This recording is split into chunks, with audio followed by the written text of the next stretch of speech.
जो आज का आपका टॉपिक है वो है एबनॉर्मल मॉलिक्यूलर मासेस। तो मैं आपके पास स्क्रीन शेयर करती हूँ।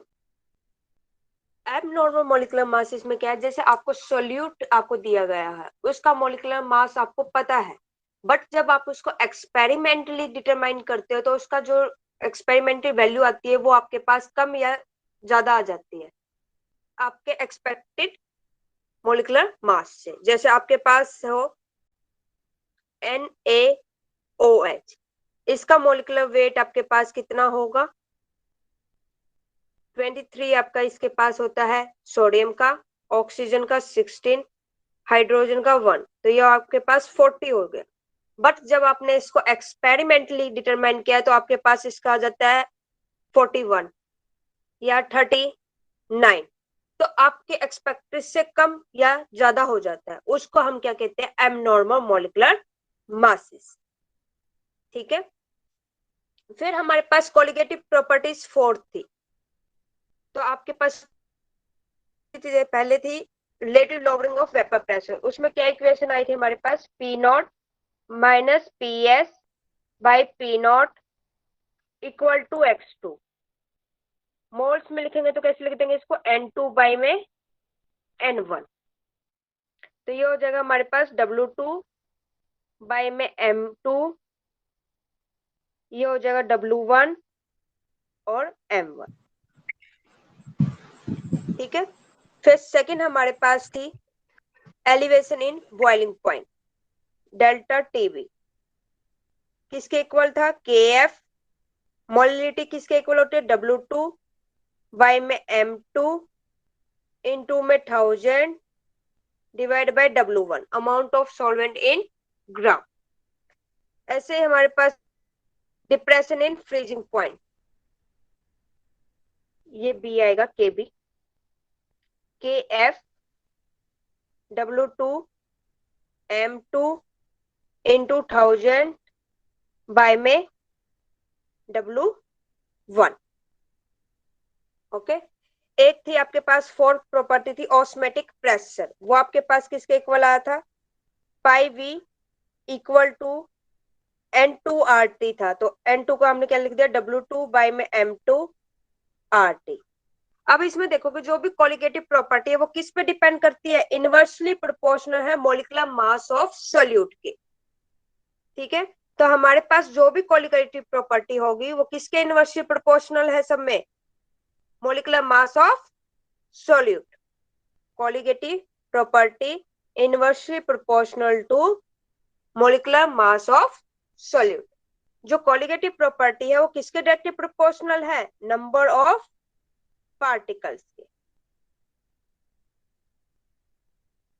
ठीक है। जिसमें आपके पास पार्टिकल्स ज्यादा होंगे उसकी कोलिगेटिव प्रॉपर्टी आपके पास ज्यादा होगी। जो सॉल्यूशन आप लेोगे इलेक्ट्रोलाइट्स, जैसे इलेक्ट्रोलाइट्स कौन कौन से होते हैं आपके पास? कुछ एसोसिएट होते हैं, कुछ आपके पास डिसोसिएट होते हैं। तो NaCl आपके पास डिसोसिएट है। जब इसको आप वाटर में डिजोल्व करोगे तो आयंस आपके डिसोसिएट हो जाएंगे। Na2SO4 है, तो ये NaCl को आप वाटर में डिजोल्व करोगे तो आपके पास ये आयंस में डिसोसिएट होगा Na positive plus Cl negative. अब इसमें जो आपके पास ऑब्जर्व वैल्यूज है कोलिगेटिव प्रॉपर्टीज की, इस केस में क्या होगी? हायर होगी देन किससे? नॉर्मल कोलिगेटिव प्रॉपर्टीज से। तो हमारे पास जब भी आपके पास आइटा की वैल्यू, अगर आपके पास डिसोसिएट हो तो आइटा की वैल्यू क्या होगी? 1। तो आइटा क्या होता है हमारे पास? वेंट ऑफ फैक्टर, वो क्या होता है? Normal molecular mass divide bye abnormal molecular मास। ओके। या हम ये कह सकते हैं observed colligative properties divide by calculated colligative properties. जब आइटा की वैल्यू हमारे पास ग्रेटर देन 1 हो तो उसमें क्या हो जाएगा? Observe colligative properties greater than होगा किससे? कैलकुलेटेड कोलिगेटिव प्रॉपर्टीज से। जब आपके पास एसोसिएशन हो जिसमें आइटा की वैल्यू लेस देन 1 हो, तो उसमें आपके पास कॉलिगेटिव प्रॉपर्टीज कैलकुलेटेड मोड होगी देन किससे, ऑब्जर्व कॉलिगेटिव प्रॉपर्टीज से। जो आपके पास एसोसिएशन होगा उसमें डाइमर्स की फॉर्म में हमारे पास एग्जिस्ट होंगे। जैसे हमारे पास कोई भी एसिटिक एसिड है, उस वो एसोसिएट होगा तो आपके पास डाइमर की फॉर्म में होगा, हाइड्रोजन बॉन्डिंग उसमें प्रेजेंट हो जाएगी। एसिटिक एसिड आपके पास डाइमर फॉर्म एग्जिस्ट करेगा जब आप इसको डिजोल्व करोगे इन बेंजीन में। ठीक है, ऐसे बेंजोइक एसिड लोगे, उसको भी आप बेंजीन में डिजोल्व करोगे तो आपके पास क्या बनेगा, डाइमर की फॉर्म में एग्जिस्ट होगा बेंजोइक एसिड। ओके, तो आपके पास जब भी आइटा की वैल्यू ग्रेटर देन 1 हो तो आपके पास डिसोसिएटेड होगा, अगर आइटा की वैल्यू आपके पास लेस देन 1 हो तो आपके पास एसोसिएटेड इलेक्ट्रोलाइट होगा सॉल्यूशन। और नॉन इलेक्ट्रोलाइट सॉल्यूशन में आपके पास जितना मोलिकुलर वेट आपके पास होता है एक्सपेक्टेड उतना ही आ जाता है आपके पास एक्सपेरिमेंटली भी, ना उसमें डिसोसिएशन होगा ना आपके पास उसमें एसोसिएशन होगा, उसमें आइटा की वैल्यू क्या हो जाएगी, 1। ठीक है, कुछ ये इसके एग्जांपल्स दे रखे हैं वो आप देख लेना, कि जैसे एसिटिक एसिड का है आपके पास है, तो उसको आपने बेंजीन में डिजोल्व किया तो उसका जो आपके पास मॉलिक्यूलर वेट, देखिए ये आपके पास एसिटिक एसिड है, इसको आपने डिजोल्व किया बेंजीन में तो ये आपके पास डाइमर फॉर्म एग्जिस्ट करेगा। ठीक है, ऐसे ही आपके पास बेंजोइक एसिड है, उसको बेंजीन में डिजोल्व किया, उसका भी आपके पास क्या करेगा, बेंजोइक एसिड एग्जिस्ट करेगा डाइमर की फॉर्म में। अब इसका मोलिकुलर वेट कितना होता है आपके पास एसिटिक एसिड का, 60। अब ये कितना आ गया है हमारे पास, डबल आ गया, 120 हो गया। अब ये देखो इसकी जो कॉलिगेटिव प्रॉपर्टी है वो क्या होगी, इसकी कॉलिगेटिव प्रॉपर्टी एसोसिएटिव है हमारे पास, एसोसिएटिव में कॉलिगेटिव प्रॉपर्टी हमारे पास इसकी डिक्रीज हो जाती है। तो कितने मॉलिक्यूल्स है, 2, तो हमारे पास इसका मॉलिक्यूलर्स ट्वाइस हो जाएगा वेट सोल्यूट का। अगर आपके पास यहाँ पे आयंस 3 होते तो उसका कॉलिगेटिव प्रॉपर्टी डिवाइड बाय 3 और उसका मॉलिक्यूलर वेट सोल्यूट का कितना हो जाता, क्योंकि हमारे पास कॉलिगेटिव प्रॉपर्टी किसके इनवर्सली प्रोपोर्शनल है, मॉलिक्यूलर वेट ऑफ सोल्यूट के। अगर Cp/3 होता तो उसका मॉलिक्यूलर वेट हमारे थ्राइस के इक्वल हो जाता। ठीक है, समझ आया आपको ये abnormal molecular mass. Yes ma'am. Okay, इसके बाद आपके पास van't Hoff factor.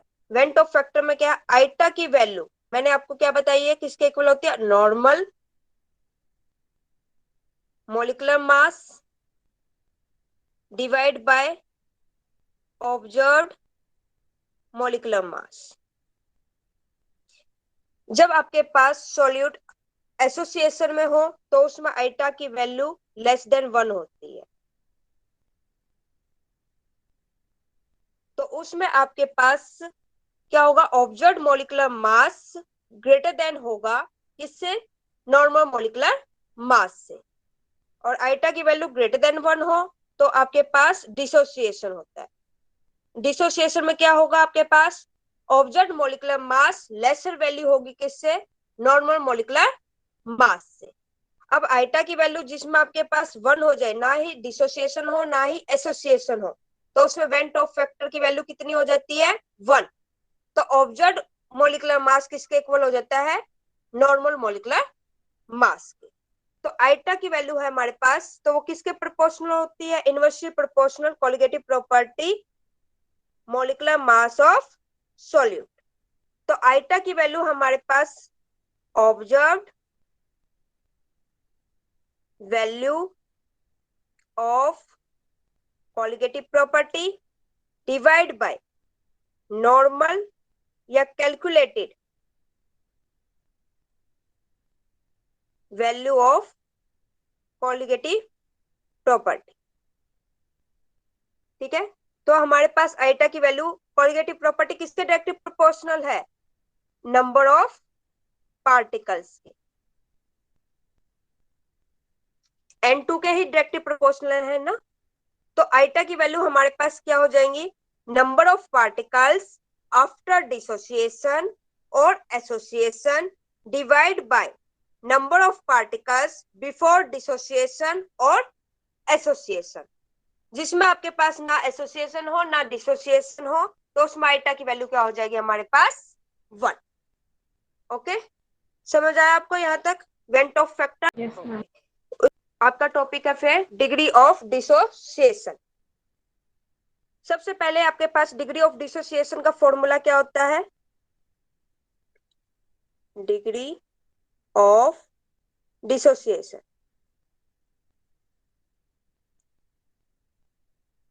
Number of moles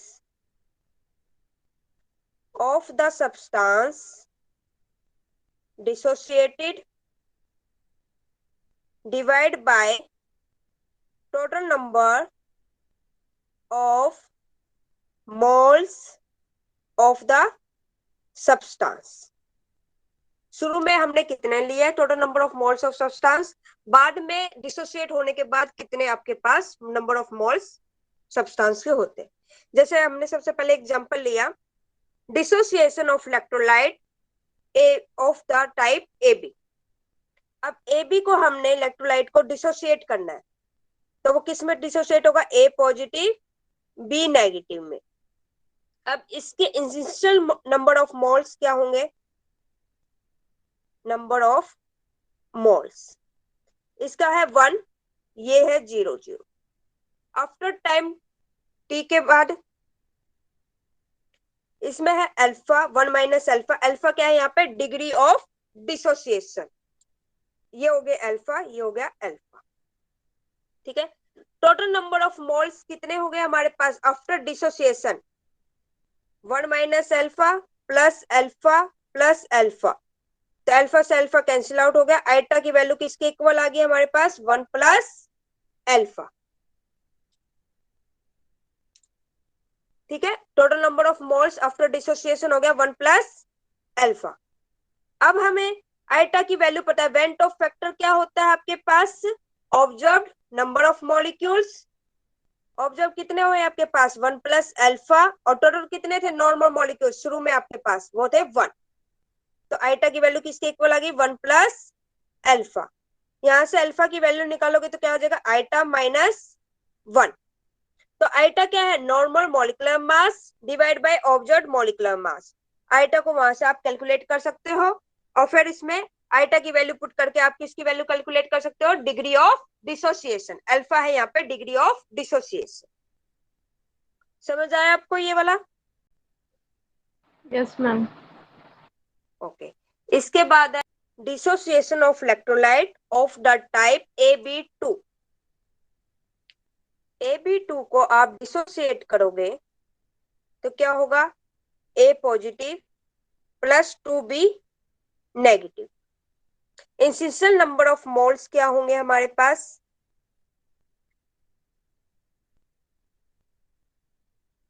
1 0 0। After time के बाद डिसोसिएशन क्या होगी हमारे पास?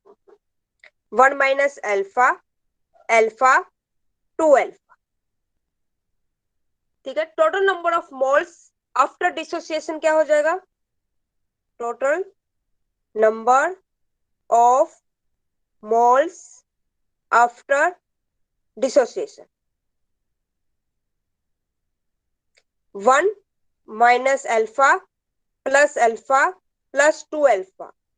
तो ये अल्फा से अल्फा कैंसिल आउट हो जाएगा, तो क्या होगा आपके पास? Plus 2 alpha. तो आपके पास आ जाएंगे 1 plus 2 alpha. Van't Hoff factor क्या होता है आपके पास?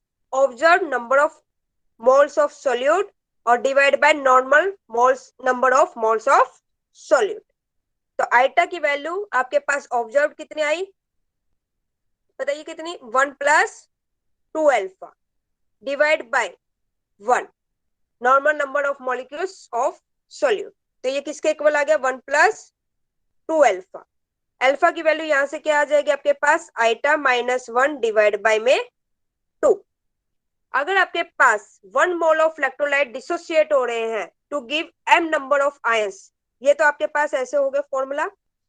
अब इसका जनरल फॉर्मूला आपके पास देखिए, अगर 1 mole of electrolytes dissociate to give आपके पास m नंबर ऑफ आयंस हो रहे हैं, जैसे आपके पास am किसके इक्वल आ गया, m a, तो incision number of moles 1 0। After time के बाद क्या हो जाएगा dissociation, 1 minus alpha mf alpha. Total number of moles after dissociation क्या हो जाएगा आपके पास, वो होंगे 1 minus alpha plus m alpha. अब वेंट ऑफ फैक्टर आइटा किसके इक्वल हो जाएगा, 1 minus alpha plus m alpha divide by 1, तो ये इसके इक्वल आ जाएगा। जहां पे हमारे पास वेंट ऑफ फैक्टर आइटा की वैल्यू क्या आ जाएगी, 1 minus alpha plus m alpha. अब इसमें हम आइटा -1 इसे ले लें, यहाँ पे अल्फा मैं कॉमन ले लेती हूँ, तो क्या आ जाएगी m-1। तो अल्फा की वैल्यू आपके पास आ गई आइटा -1 m-1। m की वैल्यू 1 2 3 एंड सो हो सकती है। तो डिग्री ऑफ एसोसिएशन जो अल्फा है आपके पास, उसको कैलकुलेट कर सकते हो आप, वेंट ऑफ फैक्टर की वैल्यू कैलकुलेट करके आप इसको ऑब्टेन कर सकते हो। ठीक है, डिग्री ऑफ एसोसिएशन।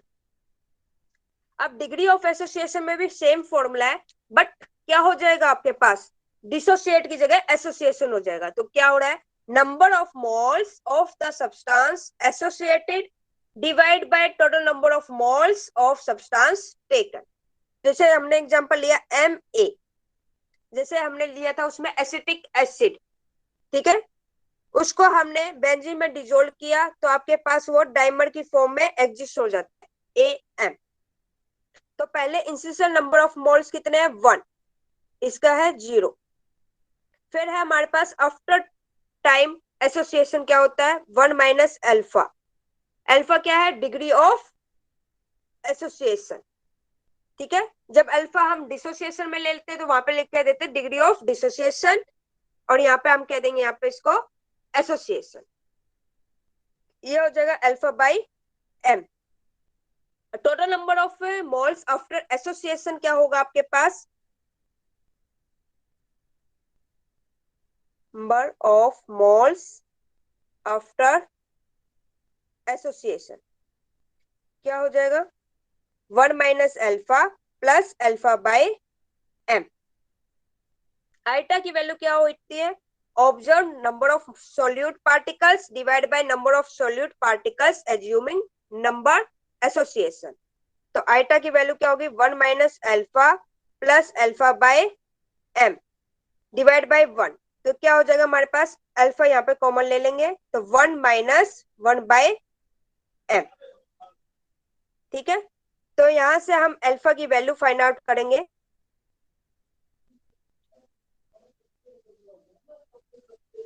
तो अल्फा की वैल्यू क्या हो जाएगी, 1 minus eta divide by 1 minus 1 by m। तो ये आपके पास इक्वेशन आ गई, यहाँ पे एलसीएम ले लेंगे तो अब 1 माइनस आइटा m और m माइनस 1।